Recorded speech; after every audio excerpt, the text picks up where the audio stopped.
I'd like to talk to you today about how to turn a bad experience into a positive, life-changing experience.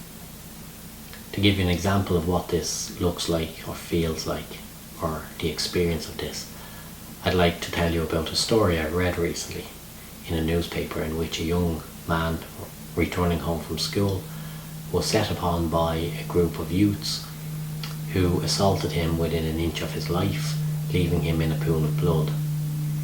When the emergency services came to bring him to hospital, they brought him to hospital in quite a critical condition. And when the doctors did all the tests on this young man, they discovered actually that he had a tumour grown in his brain. And because they had found it very early, they were actually able to remove that tumour without causing any damage to this young man.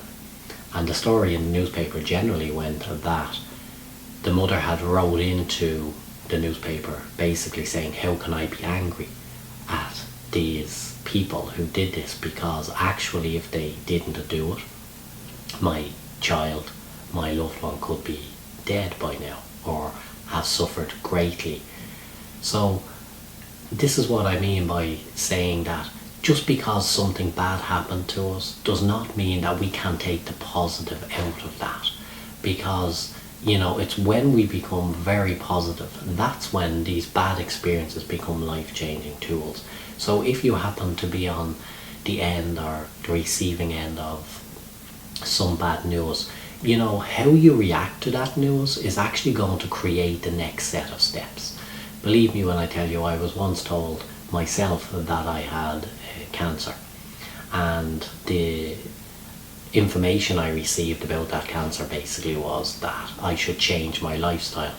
But here was the thing, not only was I a black belt in 7 different styles of martial arts, I was on an Olympic team, and I didn't particularly drink alcohol and I didn't smoke. So I got angry because I was saying, how is this?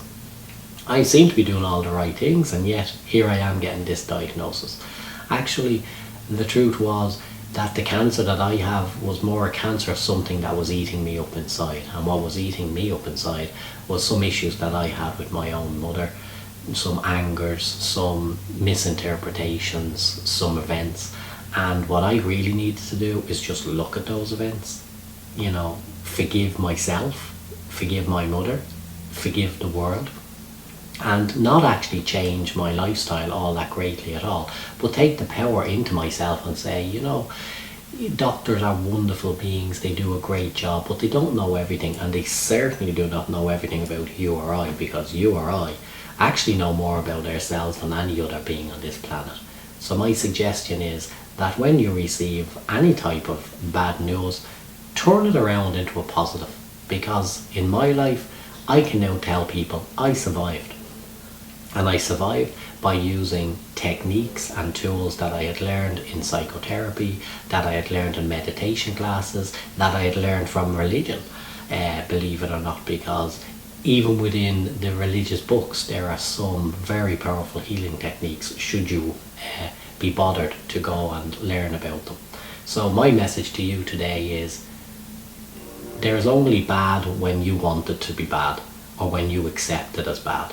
But if you accept it as just an experience that you're going to work through, well then it will turn into something very positive. My name is Derek O'Neill, and I am positively positive.